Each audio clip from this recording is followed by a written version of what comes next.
자, 거래처 등록을 다 마치셨는데 여러분 145페이지 수행 팁이라는 부분을 한번 읽어보고 다음으로 넘어가겠습니다. 145페이지군요. 5페이지. 자, 수행 팁에 어떤 내용이 있냐면은 거래처를 등록한 후에 다음 거래처 입력 화면까지 엔터를 누른다. 엔터 눌러가면서 입력해야 돼요. 또 거래처 코드를 잘못 입력한 경우 아까 질문하셨는데 거래처 코드는 변경이 불가능하므로 화면 상단에 있는 요 삭제를 눌러서 그걸 완전히 지운 다음에 다시 등록하면 돼요. 예, 순서는 관계가 없어요. 예를 들어서 1004번을 입력했고 그 다음에 1005번이 와야 되는데 맨 밑에다 1005번을 넣어도 되나? 그건 상관이 없어요. 예, 맨 밑에 1005번을 넣어도 나중에 코드 순으로 지가 알아서 소트가 일어납니다. 그러니까 코드 번호가 잘못됐다 하면 그 코드를 완전히 지워야 됩니다. 시험에서는 제시된 사업자 등록증, 사업자 등록증을 제시해 준단 말이죠. 시험에서는. 아니면 거래 명세서를 이제 전표 입력하는 과정에서 거래처를 넣으라고, 거래처를 등록하라고 하는 경우도 있습니다. 전표 입력 도중에 거래처를 등록해라 하면은 거래처 등록 메뉴로 돌아와서 해도 되고 전표 입력 과정에서도 거래처 등록을 할 수가 있어요. 그거는 이제 전표 입력 과정에서 나중에 실습을 같이 해볼 겁니다.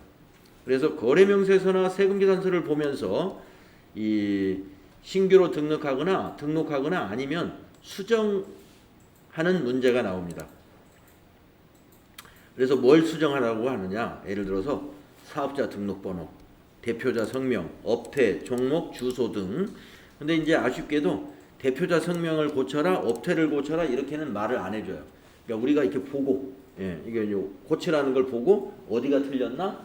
두세 군데가 틀려 있을 거예요. 그래서 두세 군데 고치면 다 고친 거라고 보시면 됩니다. 자, 다음은 이제 업무용 승용차 등록. 네, 업무용 승용차 등록. 뭐 이 메뉴가 생긴 지가 한 지금 3년, 4년, 한 4년 된 것 같은데요. 지금 20년도죠? 예, 맞습니다. 2016년도부터 이 업무용 승용차 관리를 의무화했죠. 법인세법에 의해서. 그래서 우리 회계 프로그램에 그때부터 이 메뉴가 등장을 하게 됩니다.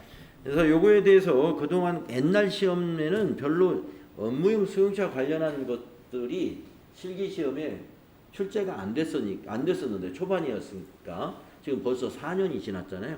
이제는 이거에 관해서 문제를 많이 낼 것 같아요. 그리고 실제로 작년도 2019년도에 업무용 승용차 관련된 메뉴에서 출제를 한 적이 있습니다.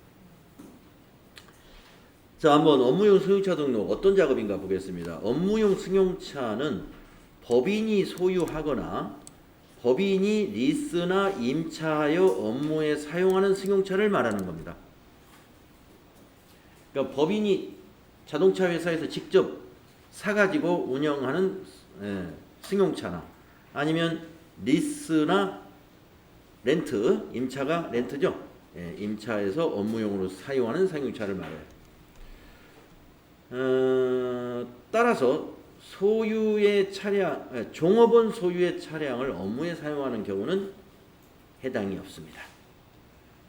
종업원 소유의 차량을 업무에 사용하고 우리가 이제 수당 같은 거 주는 거 있죠. 차량 유지비를 이렇게 매월 이렇게 차량 운전 보조금이다, 업무용 승용차 보조금이다 해서 주는 경우 그 승용차는 해당이 아니다. 업무용 승용차의 취득과 유지를 위하여 지출한 비용, 예를 들면 유류비, 자동차 보험료, 자동차 고치는 수선비, 자동차 세금, 도로 통행료 이런 것 등을 관리하도록 되어 있습니다. 관리하도록. 이제 이것과 병행해서 이 회계 프로그램에서는 이제 승용차 별로 유류비와 자동차세, 도로비 이런 것들을 이제 회계 처리를 해 나갈 거예요. 승용차별로. 그게 여기 업무용 승용차라는 등록을 해야만이 승용차별로 이번에 유류비 10만 원은 몇 호차, 다음 날 유류비 5만 원은 몇 호차, 이런 식으로 차량별로 관리를 하라는 거예요. 그러면 이제 여기에는 안 나오지만 그 차량을 운행하는 부서에서는 뭐가 뒷받침돼야 되냐면 운행 일지가 있어야 돼요. 운행 일지. 왜 이게 10만 원 기름을 넣느냐 따져보려면 이유가 있어야 될 거 아니에요? 어디 가면서 운행한 내역이 있어야 기름이 이번에 오늘도 10만 원어치 기름을 넣고 내일도 10만 원어치 기름을 넣고 3일 연속 10만 원어치 기름을 넣습니다. 가령 예를 들어서. 그러면 운행 일지가 어떻게 되는지 확인해 보겠죠. 그래서 업무용 승용차에 대해서 과다하게 비용을 회사 비용으로 처리하는 그런 사례들이 과거에 비정상적으로 많이 있었나 봐요. 그래서 과세관청에서 정말 업무용으로 이렇게 승용차들이 많이 쓰이는지 이런 것들을 좀 통제하겠다, 그런 취지가 되겠습니다. 자, 대상을 한번 볼까요? 일반적인 승용차 가로 열고 개별 소비세 제1조 2항 제3호에 해당하는 승용 자동차를 대상으로 합니다. 개별 소비세가 부과되는 승용차를 대상으로 한다 이 말이죠. 개별 소비세. 그리고 리스나 렌트 차량도 모두 포함해요. 그리고 제외되는 건 뭐냐? 즉 개별 소비세 대상이 아닌 1000cc 이하, 1000cc까지는 업무용 승용차로 쓰더라도 이렇게 관리 안 해도 돼요. 네. 1000cc 차 좀 기분 나쁠 것 같아요. 운수업, 자동차 판매업. 자, 1000cc 차 안에 1000cc 이하는 안 해도 되고요. 그다음에 운수업이나 자동차 판매업이나 임대 사업자, 리스 회사, 운전 학원 등에서 사용하는 자동차. 이거는 업무용이 아니라 영업용이잖아요. 영업용 차들 해당이 없습니다. 업무용만 해당이 돼요. 그러면 이제 한번 제가 생각을 해봤습니다. 왜 1000cc 이하는 왜 관리 안 해도 아무 말을 안 할까? 1000cc 이하 차량은 업무 외에는 안 타고 나가겠지, 아마 이런 생각을 하지 않을까. 그렇죠? 만약에 회사에 간부가 주말을 맞이해가지고 가족들하고 저기 어디 경주로 여행을 떠나고 싶어요. 근데 회사 경찰을 몰고 갈 리는 없지 않을까. 그러니까 굳이 저 1000cc 이하 차량까지 포함을 안 시켜도 되겠다. 이렇게 판단을 하지 않았을까. 그런 짐작을 해봅니다. 그렇지 않고서 저걸 괜히 뺄 리는 없잖아요. 그래서 이제 우리가 보통 고급 승용차입니다. 조금 고급 승용차를 회사 업무용 차량처럼 빼가지고 이것을 개인들이 쓰고 있어요. 개인들이. 그런 회사가 실제로 있어요. 그렇기 때문에 그걸 방지하려고 하는 겁니다. 그 다음에 적용 시기는 2016년부터 적용했다는 거고요. 그 다음에 감가상각 방법도 이게 비용 처리를 말이죠. 이렇게 법인세법에서 이렇게 정해놨어요. 업무용 승용차는 정액법으로 해야 되고 5년 동안 한다. 5년 동안 정액법으로 감가상각 하도록 되어 있고요.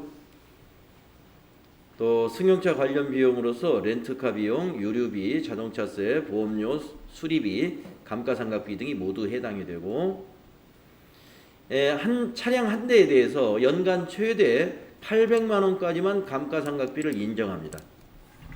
그러면 8호 40 5년간 800만 원 최대치로 보면 4천만 원이죠. 업무용 승용차 4천만 원 넘는 차도 있겠죠. 그랜저 4천만 원 넘나요? 아마 그 정도까지. 업무용 승용차를 6천만 원, 7천만 원 이런 차 쓰진 않겠죠. 그래서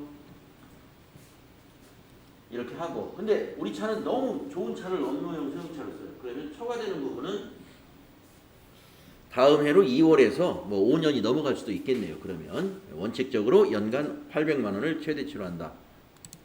이것도 회사에서 비용으로 과대하게 비용 처리할까봐 그러는 거고.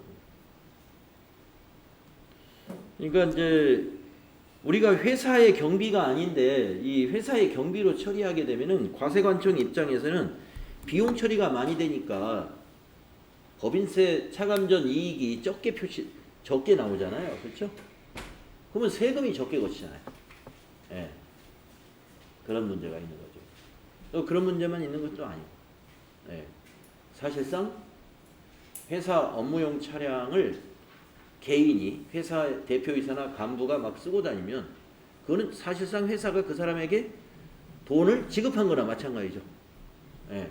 그러면 만약에 상여금이나 급여를 줬다고 생각해 보세요. 상여금이나 급여를 받아가지고 차를 운행하고 다녀야 돼. 그러면 그 사람의 근로소득세를 과세할 수 있는데 과세도 못했잖아요.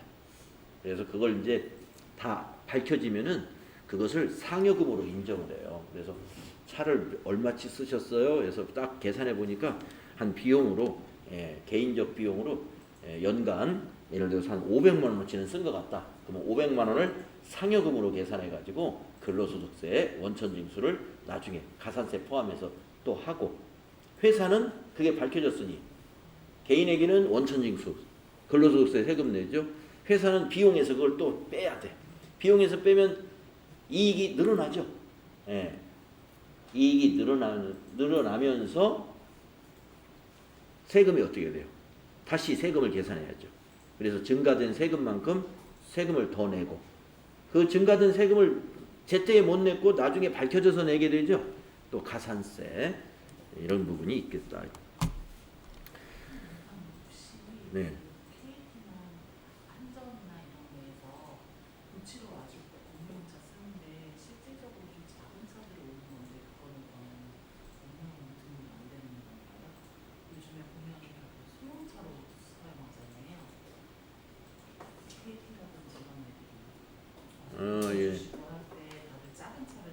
예. 그러니까 그 업무를 보러 다니는 그러니까 뭐 통신망을 수선하러 다니는 기사분들이나 이런 분들이 타고 다니는 차가 배기량이 1000cc 이하인 차다. 그러면 그 차를 그 기업들이 선호하는 이유는요. 특별히 이런 복잡한 관리를 안 해도 되죠. 예, 기업 입장에서 회계 처리할 때도 회계 처리하는 입장에서도 호수별로 관리를 안 해도 되고 감시를 안 받아도 되기 때문에 그리고 그것만이 아니라 벌써 차 사면서 부가가치세 매입세 공제 받을 수 있죠. 그리고 편안하게 비용 처리 다 할 수 있죠. 1000cc 이하는 1000cc 초과하면 이거 다 따진단 말이에요. 따져가지고 불합리성이 발견이 되면 거기에 대해서 나중에 또 여러 가지 추징 문제도 생기고 하는 그런 좀 감시에서 좀 벗어나고 싶다. 그러면 우리 회사는 업무용 차 전부 경차로 합시다 해서 우리 진짜 업무 보러 다니는 사람들 보면 대부분이 경차를 타고 다니는 겁니다. 보험 가입도 업무용 승용차는 보험회사에 이런 상품이 있다 그럽니다. 업무용 승용차 보험 제도가 있어요. 그래서 업무용 승용차 보험에 반드시 가입을 해야 된다. 자, 그러면은 우리가 이제 이 업무용 승용차를 이 회계 프로그램에다 등록을 해야 전표, 유류비 같은 거 입력할 때 몇 호차 이걸 정할 수 있다는 말이에요. 그래서 이 차를 등록을 하려면은 먼저 고정자산부터 등록을 해야 됩니다. 고정자산 등록은 감가상각을 하고 있는 자산은 다 고정자산 등록을 해요. 여러분 고정자산은 어디에 해당되느냐면요. 그 유형자산과 무형자산을 고정자산이라고 그래요. 그러니까 유형자산이나 무형자산을 우리가 취득을 하잖아요. 그러면 고정자산 등록을 먼저 한다. 그런 얘기죠. 자, 그래서 고정자산 등록과 업무용 승용차 등록에 관한 연습 문제 나와 있습니다. 자, 147페이지 보시면 주식회사 3일 패션은 업무용 승용차를 등록하기 위하여 다음을 수행하시오. 먼저 수행 1. 다음의 고정자산을 고정자산 등록 메뉴에 등록하시오. 그래서 이런 차량 운반구를 샀다든가 비품을 사면은 전표 입력하고 나서 이어서 고정자산 등록까지 딱 해줘야 깔끔하게 처리가 되는 겁니다. 자, 그러면 고정자산 등록이라는 메뉴는 어디 있느냐? 네, 여러분 여기 전체 메뉴 나가보세요. 네, 지금 오신 분은 그냥 지금부터 하시면 돼요. 네, 전체 메뉴 나가셔가지고 지금 이 기초정보관리 우리 하고 있는 거죠? 예. 근데 여기서 뚝 넘어가지고 고정자산 이쪽에 있습니다. 거기 첫 번째 메뉴가 고정자산. 딱 클릭할까요? 자, 클릭하시면 고정자산 계정 과목에서 그냥 엔터 치세요. 예. 자산 구분에서도 그냥 엔터 치세요. 상각 방법도 그냥 엔터 치세요. 그러면 밑으로 이 장부로 내려옵니다. 여기서 계정에서 여기서 선택할 것을 여기서 선택하는 방법으로 제가 하는 거예요. 예. 차량 운반구라는 계정 과목을 여기서부터 선택하고 진행을 해도 됩니다. 그런데 지금처럼 엔터, 엔터, 엔터 지나오죠? 그러면 여기서 계정 과목을 선택할 수가 있어요. 자, 그러면 계정 과목을 선택할 때는 마우스로 계정이라는 이 셀을 더블 클릭하시거나 키보드로 하시는 분은 모든 검색은 F2입니다. 이 프로그램에서는 F2. 예. F2는 항상 그 더블 클릭하고 같아요. 어떤 그 계정 과목 더블 클릭. 예. 코드 검색하는 거 F2. 그래서 아까처럼 부분 검색에다가 보이네. 거기 차량 운반구가 차량 운반구 선택하고 엔터 하십니다. 계정 과목 이렇게 찾으면 됩니다. 유형자산, 무형자산이 다 거기에 들어있어요. 고정자산 등록 코드에. 자, 이제 책을 보시면 코드는 2001번으로 하라 그랬죠. 그 표를 보시고 2001 엔터. 자산 이름은 승용 2461 엔터. 취득일 2019 1231 네. 그러면 커서가 오른쪽으로 지금 세부 항목으로 넘어갔습니다. 주요 등록사항으로. 기초가액 900만원. 네, 여기다 입력합니다.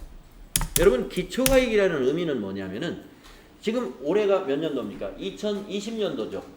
근데 이 승용차는 몇 년도에 샀습니까? 2019년도에 샀죠. 그러면 단기의 입장에서는 2019년도에 산 차는 그 취득 금액을 기초가액으로 보는 거예요.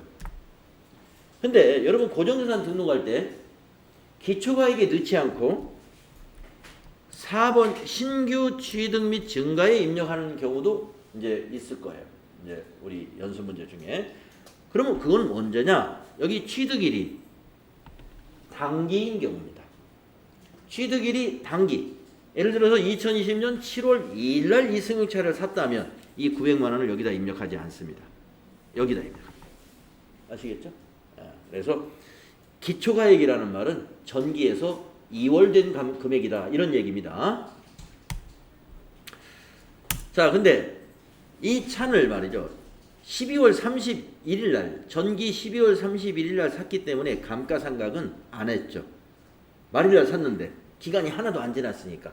그래서 전기말 상각 누계액이 여기서 없어요. 예. 있는 것이 대부분인데 이거는 지금 말일날 샀기 때문에 상각을 안 하는 겁니다.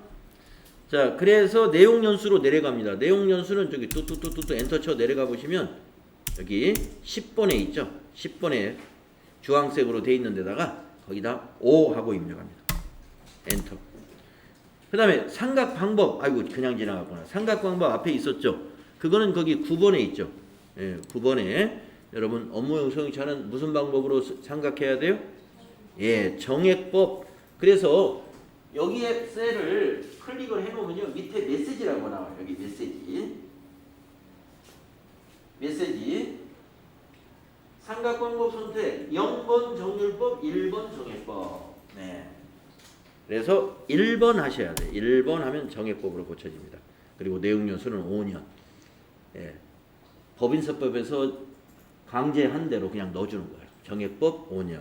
그러면 벌써 감가상각비 900만 원을 5로 나누면 1년에 180만 원씩. 올해 180만 원의 감가상각비가 반영이 되는 거죠.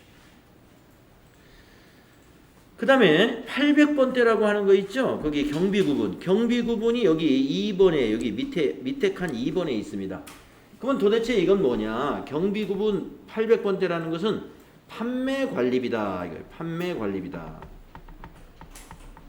판매관리비. 그러면 여기 보시면 0번은 800번대인데 1번 500번대도 있죠. 예, 500번대는 제조원가입니다. 제조원가. 근데 우리는 800번대예요. 자, FAT 1급을 시험에 응시하는 분들은 경비구분, 고정재산 등록할 때 경비구분은 보나마나 다 800번대.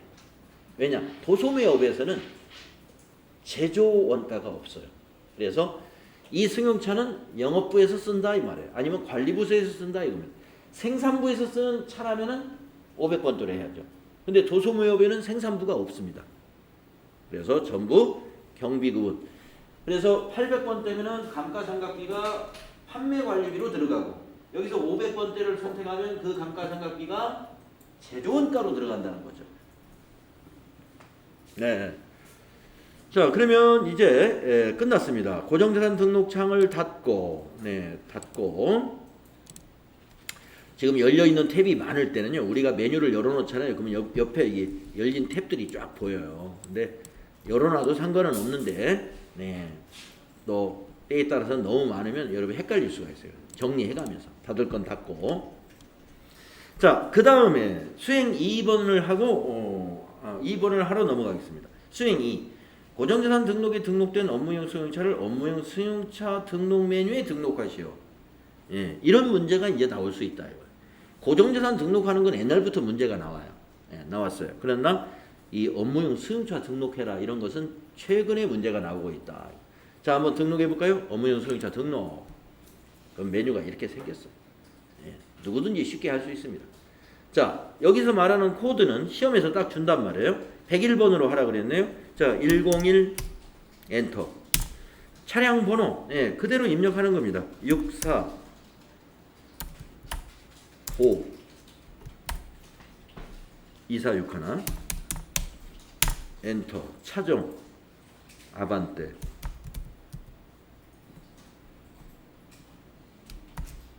엔터. 자, 명의 구분이 회사차냐 렌트카냐 리스차냐.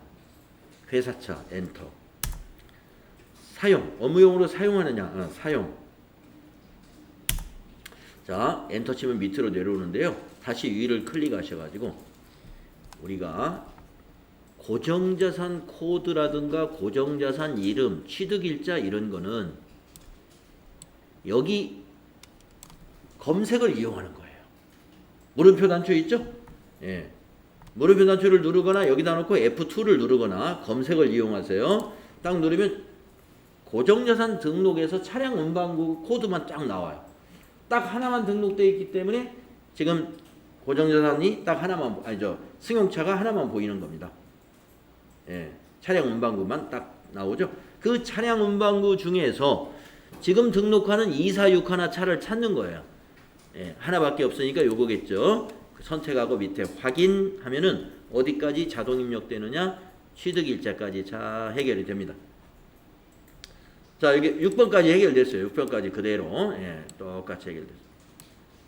자, 임차차가 아니고 여기서 회사차라고 했기 때문에 임차 기간은 입력을 막아놨죠. 만약에 여기 렌트차로 선택하면 임차 기간을 여기다 입력하게 됩니다. 여기가 렌트차면은 그러니까 회사차냐 렌트차냐에 따라서 여기 입력 항목이 열려 있는 게 있고 닫혀 있는 게 있고. 자, 그 다음에 8번부터 이제 추가합니다. 기초 주행 누적 거리 200km. 그러니까 200 입력해줘. 200km부터 우리가 업무용 차로 관리하기 시작했다는 거예요. 그 다음에 보험 가입은 0번 업무용 자동차 보험. 보험 기간 여기다 입력합니다. 2019 123하나부터 2020 123하나 끝. 업무용 승용차 등록 이렇게 하는 거고요. 이것만 고정자산 등록한 데서 요거 눌러서 나머지를 이 부분을 완성한다. 요것만 좀 기억하시면 나머지는 주어진 표 보시고 탁탁탁탁 입력하십니다. 자, 그러면 이제 업무용 승용차 닫아주겠습니다. 우리가 이제 기초정보 관리를 뭐 오늘 2시간에 끝낼 수 있을까 했는데, 네, 뭐 제가 즉 계산을 잘못했군요. 네. 그래서 다음 시간에 이제 우리는 개정 과목 적요 등록, 전기분 재무상태표, 전기분 손익계산서, 전기분 이익잉여금 처분계산서, 거래처별 초기 2월 이 원가를 제외한 나머지 것은 다음 시간에 해야 될 것 같습니다. 네. 10분간 쉬도록 하겠습니다.